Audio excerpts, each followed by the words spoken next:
Welcome to today's episode of Accent on Gamers. Today we'll look for pirate treasures in the sky. Let's get to it!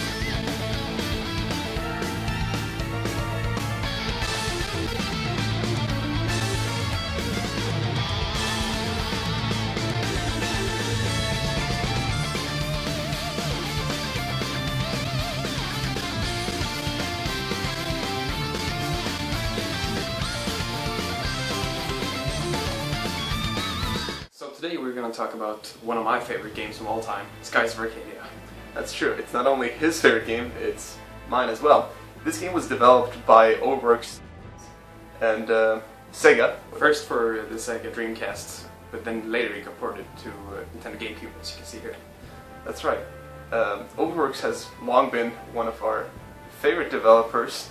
Even before I started playing Skies of Arcadia, which I was introduced to by Kevin, I had actually been a fan of other games such as Valkyria Chronicles. Yeah, vice versa for me. I played Skies of Arcadia first, and this guy told me that Valkyria Chronicles was also made by the same team, which I should have featured by myself, since Weiss and Aika, the protagonists of this game, are in Valkyria Chronicles. That's right, and even Fina is in there, but not as prominently. Actually, it's very hard to recognize her. She is the medic. Yeah, and every time your characters go down and you call for a medic, you'll see a cutscene with her running towards them. And it's very hard to recognize her because she doesn't have her regular outfit on, and the hat and everything. So back to Skies of Arcadia. Yeah. When I was, I can't remember, but maybe 12 years old, I met a friend, and he was playing this game. The first time I saw him in his gaming setup, he was playing this game. It looked so cool. I got to try it out, and the game is fantastic. If you haven't played it, just get to it. There's something I haven't asked you yet. What's your origin story? How did you get to see this game the first time? Because we all sort of heard about Skies of Arcadia once or twice, you know, in our lifetime, because it is a staple RPG for the Dreamcast. So is there more to the story? How you first started seeing it? So to be honest, it's the exact same copy we got here that my friend played. So I watched him play for like a week or something. I jumped in pretty much at the beginning. I missed some part at the beginning, but I saw his playthrough and it was amazing. Like all the cutscenes, we discussed this earlier. The cutscenes are just like an anime. It's really amazing. It's extremely dynamic camera angles. Yeah, exactly. And the characters really come to life by how they move and how the camera sort of plays into everything. Usually in RPGs, at the time, like Final Fantasy VII, they were always like panned out a lot. The cutscenes. Yeah, it was the same camera angle a lot of times. The characters in the games just stand there talking. The text boxes, you don't even look at the game anymore. You just read the text. Yeah. It's because there's nothing important to look at. But in this game, every single cutscene is like. If you remember the better cutscenes in Final Fantasy VII, for example, where the cool angles kicked in and something. With CG cutscenes that are really nicely high budget. Every single cutscene in Skies of Arcadia is like that. Exactly. And that's something about Skies of Arcadia's story that makes it so strong. I mean, in its essence, Skies of Arcadia's story is not very, it's not groundbreaking in any way, but it is very nicely executed. Game is really consistent at what it's doing. Yeah. Like, start, I played this game a couple of times later on, and the beginning, it's so good. The game starts out really strong, and then it's consistent all the way to the end. There's no time in the game where you feel like not going on, or something like that. No, it's a very cohesive and straightforward kind of feeling to it. The momentum just moves you forward very easily. And another thing that really drags you into the story is that it's very adventurous. I have yet to experience a game like this. Yeah, exactly. We were talking about that when we played Grandia together. Yeah. How it almost felt like Skies of Arcadia, right? But not. It's not there. But yeah, it's hard to find this pure essence of adventure in RPGs nowadays. Yeah. It is about saving the world and everything, but there's something about how Skies of Arcadia tells its story, how you progress as the main character, Vice. You follow him from being like his dad's crewmate, and then he sort of exceeds and gets his very own ship. It's crazy. Exactly. I'm not gonna drag in too many games in this review, but just like in Dragon Quest V, right? You do not start out like with your main character being the same as at the end of the game. Exactly. You start out as a crew member of your dad. Right. It's now that you mention it, it's very similar. And Dragon Quest V, by the way, extremely awesome game. Amazing game. But we will talk about that some other time, because this time we're talking about Skies of Arcadia. I think it is my favorite RPG after it was your favorite RPG. Yeah, I can't like come up with another game at this level of high quality. Dragon Quest V is amazing too. But we talked a lot about the cutscenes, but they're just so amazing in this game. It's crazy. Dragon Quest V, in the same like spirit as this game. If you remade it, like the PS2 remake of Dragon Quest V, it's cool, but it's more to the Final Fantasy VII style. Right. But a full-blown remake would have actually gotten pretty close to Skies of Arcadia. Yeah, definitely. But there's another thing about Skies of Arcadia that I really, really love, and that's the characters. And that's also one of the things that makes the story a lot better than most RPGs. Oh yeah. They're just, all of them are lovable. I can't say enough about the characters. When you first said the characters in the game, I was thinking about like 7 or 6 characters. Like, oh, they're so good. There's more. Like, there's a, like... This is a little bit of a spoiler, but later in the game, you actually get to recruit and get your own crew. It's amazing. It's amazing. The thing is, it's not character you use in battle, but there's still characters that joins your ship.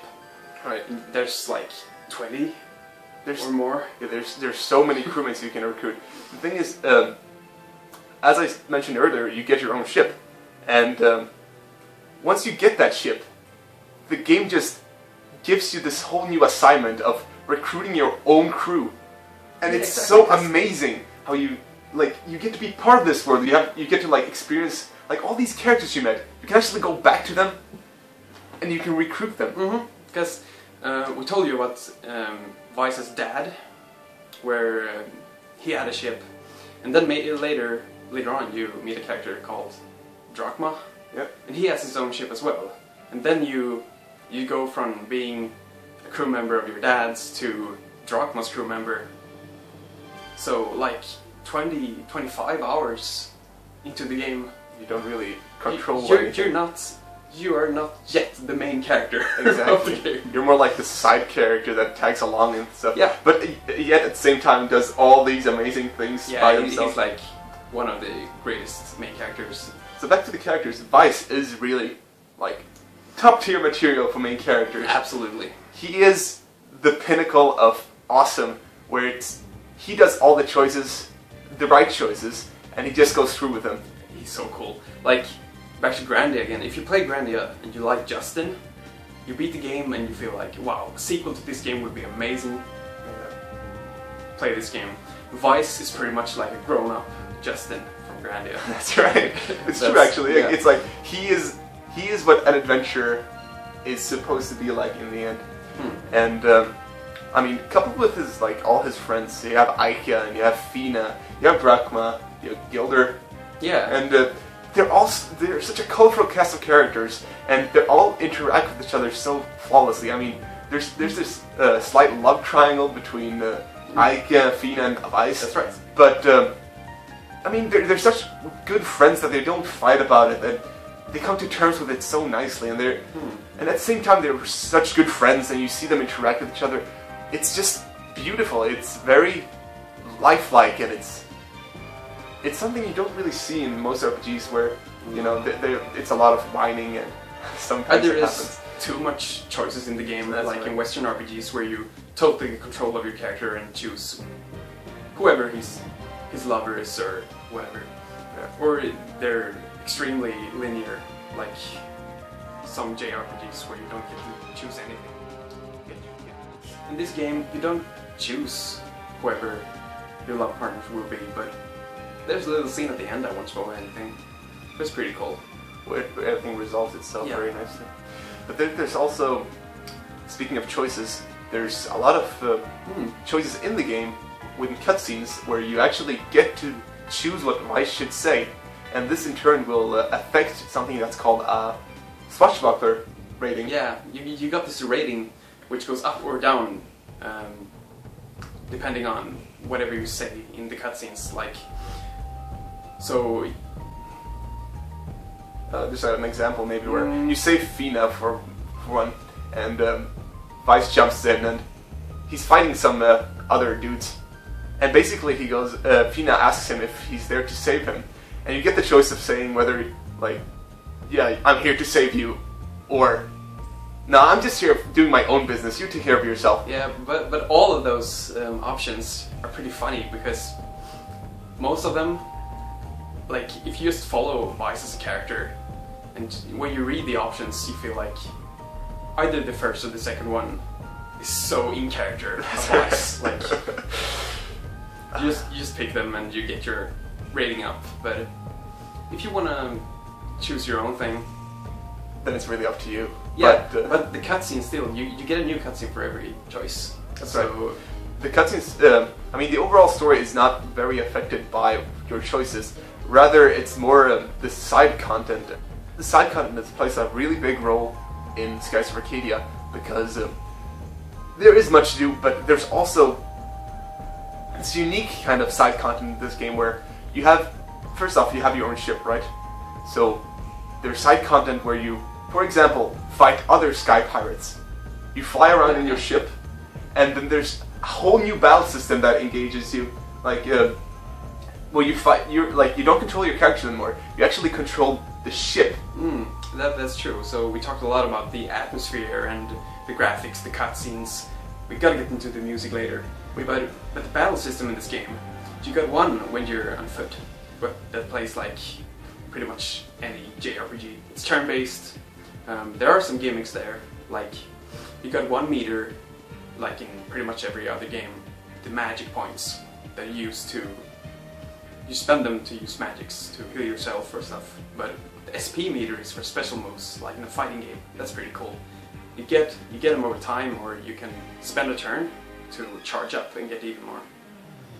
It's a very unique thing also. I mean, not necessarily unique, but it's a very characteristic thing of the battle system in Skies of Arcadia, where you actually have those two things to manage, where it's one is the SP and the other one is the MP, and so like if you want to cast like a magic spell, you might not have enough AP for it, but then sometimes it might be the other way around, and so it's always like a play between these two, and it's very exciting. And the whole charging thing, like you mentioned, also plays like a very fun role in the battle system, where like you have to take a turn to charge up because you're gonna have to, like, let's say you charge up Fina because you're gonna have to use an attack with Weiss later. So it all plays into each other very nicely, and it's just exciting, especially with all these nice special attacks that they have.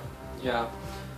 Before we go into the second battle system of the game, there are elements too. Every character can equip an element, fire, electric, water, or whatever, and you level them up the more you use them. So you get spells depending on which elements on the weapon you use. So if you use the green weapon, whatever element that is, you get poison skills and healing spells. So you might find your healer in the party who you want to cure more often than others. So you might pick the green one on her or him. That's right. Ike in my case. Yeah. And she might have the green one equipped like for the whole game, while some other people might switch in between and get all the magics. Yeah. It's such a balanced system now if you think about it. And I remember when I first started up the game also, I thought it was slow. Like, the battle system was slow, but there was something about it in the end, because there's so many things that go on in the battle system. In the end, you just get used to it, and then it's like, it has such an amazing flow in the end. I never bothered with it, like, past the first hour. It's like, just the system itself, but the graphics, like, just in the cutscenes. Oh, that's right. The cutscenes are very dynamic, as we said. A lot of camera angles and stuff. The battle system as well. Right. In between the turns, or like the whole battle, people in your party go around and do stuff. Like it's Vi's turn, and he's going to attack enemy A, and then Aika goes and just slashes enemy B. There's no damage involved, but just the animation going on just to make the battle more lively. Right, it's very active. Like there's constantly animation going on. It looks very good, even though there's not too much going on at the same time. There's not much to keep in mind. But it's still a nice touch. Yeah, it moves good. It's like, okay, so there's like an active battle going on here. Some like characters are moving around in the background while I choose my options. The whole game is really cinematic, and I love that. Let's go on to the second battle system. The second battle system. That's right. Airship versus airship. So there are these battles with the ships, but there's still SP, MP involved. So the ship can charge up, which is pretty cool. Right. But the MP is just like when you're on foot. You got MP for each character, not a total MP for the ship. No. It's still turn-based, so you might pick your turns for whoever got MP left and charge up with the others. Right. But it is like, that's the cool thing about it. It's sort of similar to the original battle system, like when you're on foot. But it's the same like attacks. Like you got the same magics and. That's right. But it's more like it feels like you're working as a crew on the ship. And so it's like you're saying, you know, you're telling one person like, go and like fix the machinery, and like you do that, and so it's like, you know, you can do that later. You can when you recruit characters, these who are not in battle, they don't join your party. They're just in the ship. But in the ship battles, they can actually do stuff like repair the ship. That's right. Boost attack. Stuff like that. It's very much like since we mentioned about Valkyria Chronicles before, and it's the same designers. All the recruitable characters you get, as colorful as they are, and like they have a lot of personality as well, but they play roles in the battle system as well, where they're assigned. They have like special abilities assigned to them, where they can fix things, they can boost things, and it's very useful for you to go around and get these characters, not only to get this side story, but actually to help you out in all these fights, especially towards the end of the game, where there will be these kind of fights included. Yeah. Absolutely. But there's also other types of these boat battles. As we mentioned before, it's very cinematic, this game, and that goes to say about certain event boat fights where you're... Those are so cool. Right. I'm going to leave it to you, actually. Why don't you tell us about all the gigas and... Yeah, that's true. Like, some of the ship battles are mandatory boss battles in the game. A lot of them are optionals, like you can run into a ship at the world map and battle them if you want to. You don't need to. But actually, that is very important too. So you should fight them, and you'll find out why. And you'll thank me once you get to the end of the game. That's true. So about those boss battles, they put in a lot of cutscenes into the fights. So like in the middle of the fight, you start shooting at your enemy or boost up or whatever, but the party realizes they can't do anything. It's impossible to win this battle, so they have to do something drastically different. Yeah, right now. So you get these choices. There's no swashbuckling rating involved. No. But you can make different choices in the battle, like slow down the speed, so you get behind the enemy and stuff like that. It's pretty cool. And it's funny because once you start making these decisions, there's always like a story going on as you fight these gigantic monsters, and that story will slightly huge turn. Bosses, right? Right. It's they're gigantic. You see, like the size of your ship is so minuscule in comparison to these giant beasts that you're fighting, and it's funny because in these fights you get like there's this story, and once you get the choice to like affect like what you're supposed to do, like it's gonna be like an event within the fight where they go like, oh no, Captain, what should we do now? Should we attack the rear? Should we fly up high? And like depending on what you choose, the game will go on as naturally as possible. And then, like, if you've chosen the wrong thing, the story might go on very, like, smoothly, and you go like, oh yeah, we did the right choice. But then all of a sudden you get, like, smashed immediately. Yeah. And, like, the story builds it up so nicely. Like, it makes you think you made the right choice. Yeah, but that's really cool about the choices. Like, there's one right choice and there's one wrong. Like, all the times there's no point in the game where a choice is okay. Yeah, right. Like, but even still, the wrong choices are extremely well written. Yeah, right. Like, you feel like the choice you made was good in a way, not the perfect choice, but still, you can do this. You feel like you're on the right track, yeah. but then it just you get completely smashed. Disappoints you. Like, it's like, no way! Like, it was supposed to go good. There's a boss, like, it looks almost like the EVA 01 from Neon Genesis Evangelion. The green one, right? Yeah, the green one. He completely smashes the ship. And there's this cutscene where if you just fly away, you feel completely destroyed. Especially if you lose at that hit.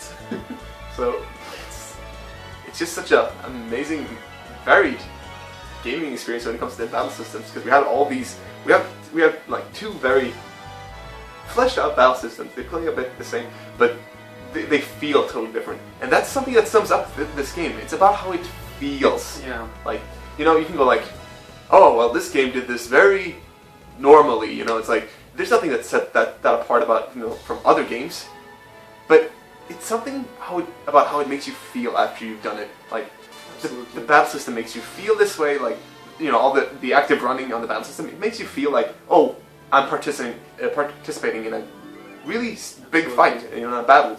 And then there's these moments where, like, you're riding a camel in the middle of the desert, and you're like, that's true. You Like, know, all these mini games. There's a lot of games today do one thing right. Extremely good. Yeah. Like, some people absolutely love the story in Bioshock Infinite, for example. This game, like I said before, is consistent. There's all these very good things going on in the game. The thing is, there are a lot of really good games that fall short on many levels, but you forgive it because it does those other good things. In the case of SKIES of Arcadia, it's that it never really does anything bad, but it does a lot of good things. So it gives you like a lot of treats without punishing you, if that makes sense. Exactly. We say that a lot about the Dragon Quest series and Mario, where we say that the Dragon Quest series don't do a lot, but all it does is good things. Like, nothing in those games are too outstanding, even though they're really solid. But you can't go wrong with the Dragon Quest. Yeah, that's right. This game does it a little better, where everything's a notch better.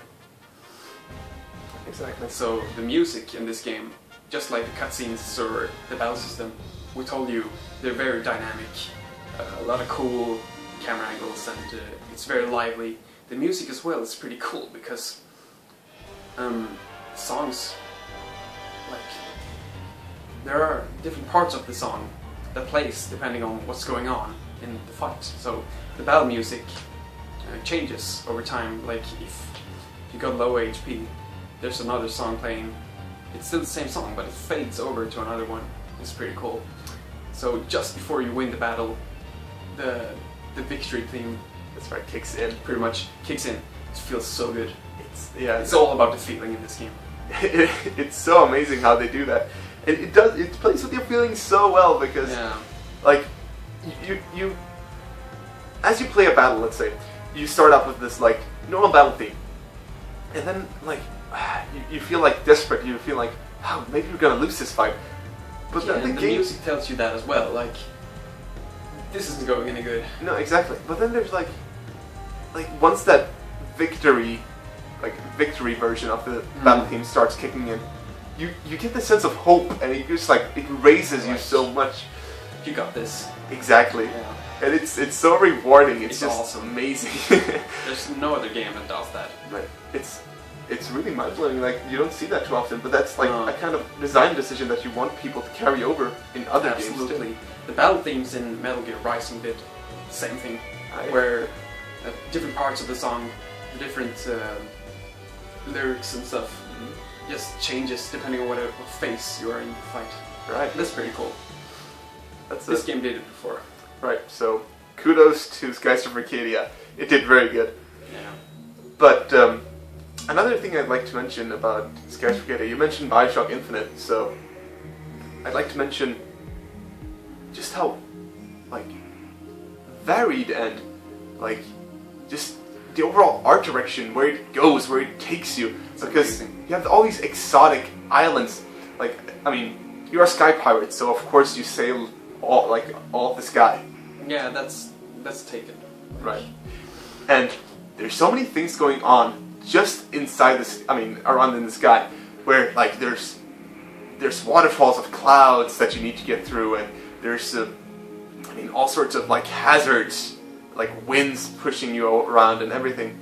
And then there's all that to just get to all these exotic lands where it's deserts, there's like you go to like Asian islands, and it's just, and you get to these all these crazy like dark holes. It's just so mixed up. The setting is amazing. Like there's not an overall theme for the game except islands floating in the sky, but that's about it. The setting is different from like pretty much every second hour you play the game. There's something completely new, and that's amazing. There's really something to be said about the craftsmanship in Skies of Arcadia.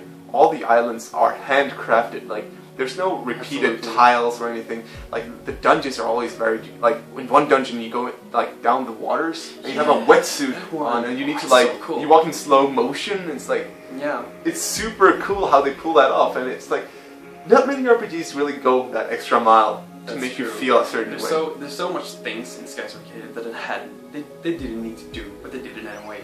Like there's a segment when you get to play as Aika for like 10 minutes.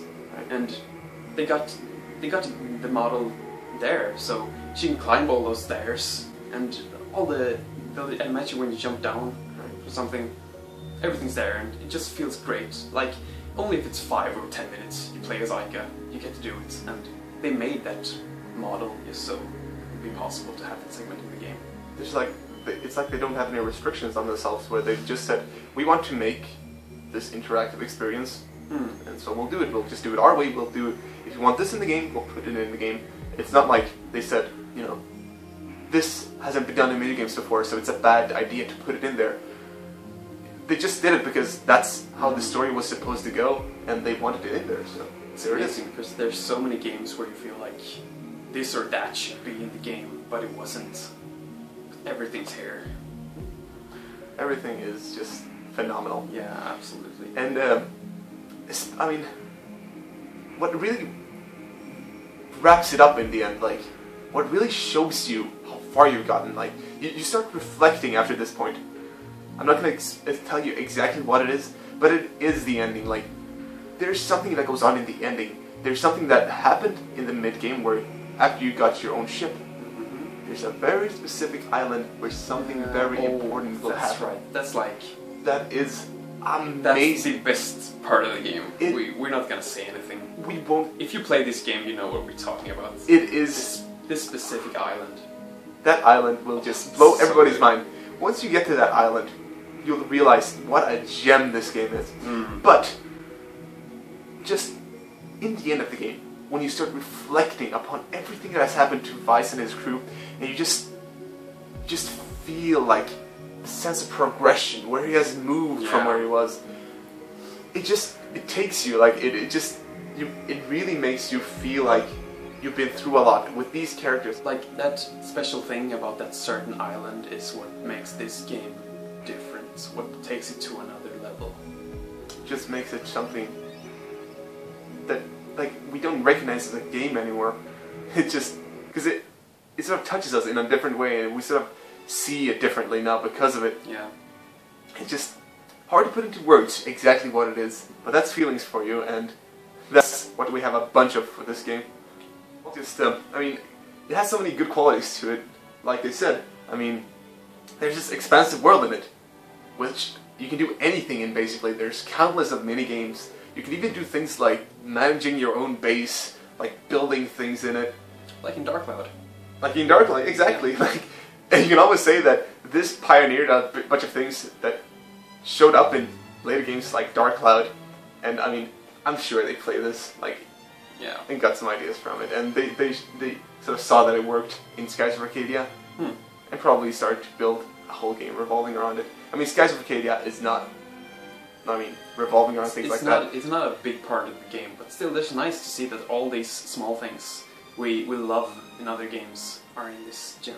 Exactly, it's like, it's a lot of good qualities of games like that we know and like have been spruced out like a bit of everywhere in Skies of Arcadia. And it just makes for such a nice mixture in the end.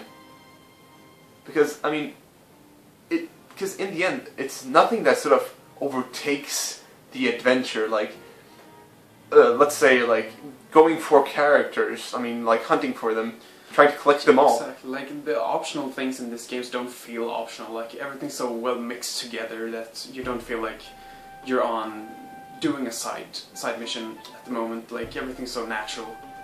It's just, it's a very tightly designed and fun game to play. Same goes for the characters, like the NPCs in the game, they're all different. There's no copy pasting. And it's like their clothing and everything reflects the aesthetics of their specific island as well. Yeah, that's true. And I mean, there's all those things that just elevates this game from being a game. It's more like an experience. It's definitely in our top 5. It's just one of those games that's beyond. Are you saying top 5? Don't you mean it's in our #1 spot? To be honest, this might very well be my favorite game. Likewise. And we mentioned this, and we can mention this so many times more if you want. These games, now I'm saying these, this game is our favorite game. Skies of Arcadia is our favorite game of all time. I'd also like to briefly mention the credit screen of this game. And I love it when a few games do this. They actually write about what happens to the characters after the game's adventure. Kind of like an epilogue. Exactly. So you get like a small little like look into what's going to happen next, basically. You can't really be part of it, of course, because the game is ending.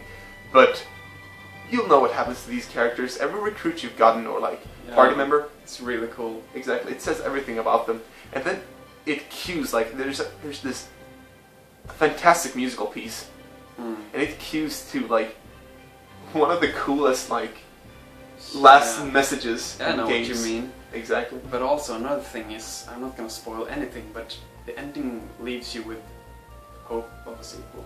Ah, yeah, that's right. Like, there's a few details in the epilogue that just makes you wish there's more. Definitely. So, I mean, if anybody at Sega watches this, you know there's fans out there who really want to see that happen. I mean, of course, we'll always enjoy the appearances of Vice, Fina, and Aika in other games like Valkyria Chronicles, but a sequel, that's where our money's at, right? Skies of Arcadia 2. Skies of Arcadia 2. You heard it here first, guys.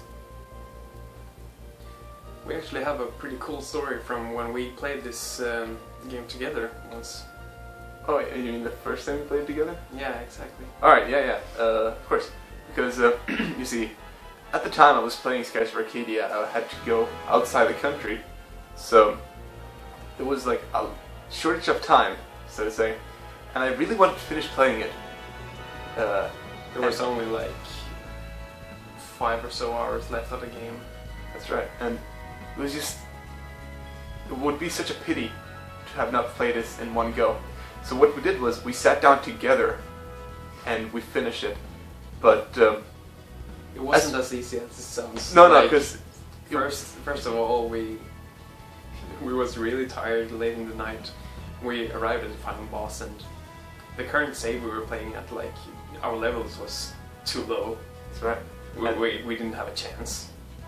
And so, I mean, we were dead tired. I mean, both of us, like, were just on the brink of falling asleep, like, every second. But what we did was, we went to sleep, and I think we had, like, the minimal amount of sleep our body could handle, like, just a minute or, like, a minute, but an hour of sleep or something. Yeah, like, I stayed up a little more, kept grinding while you were asleep. That's right, that's right. And so, we managed to like get up really early. We were dead tired. We played the game. We finished it. Finished it like 20 minutes before your boat. Yeah, and I had to run out, but it was so worth it. Yeah. Because it was satisfying like crazy just to see the ending, and it was just such a nice memory to have. Actually, before we finish up, there's one last surprise we'd like to show you guys. This one, the Eternal Arcadia, as it's called in Japan, limited box. It is an amazingly beautiful box, and the insides are even better. It comes with an art book, right? A huge art book that it's just as big as the box here, and that's why it's so huge. It's got to contain everything. In here we also got phone straps, the game itself, and even a flag, right? Yeah, right. We got a choker, like yeah, with Vice. That's right. There. This is a pretty cool collector's piece to have for a huge fan of Skies of Arcadia. That's what we are. So we're glad we got this. It can be kind of pricey. I've seen on eBay, but we got it. And that's cool. It's totally worth it, especially if you love Skies of Arcadia. Okay, guys, that's all we have to say about Skies of Arcadia for now. But you definitely owe yourself to pick this up. I mean, there's definitely many versions to go around. There's the GameCube version with slightly added content. Yeah, that's right. There's like a few more side quests in the GameCube version, although they had to cut out or compress the music to fit it on the small mini DVD the GameCube has. Which is quite a shame because there's a noticeable difference. The music is really good in the Dreamcast version, but hey, what can you do? Pick up the version you can't play again. Just play it. The moment you find it, just pick it up. I mean, you'll enjoy it regardless of which version it is. So that's it for today. I hope you liked, subscribe and stick around for more videos. Until next time, keep gaming!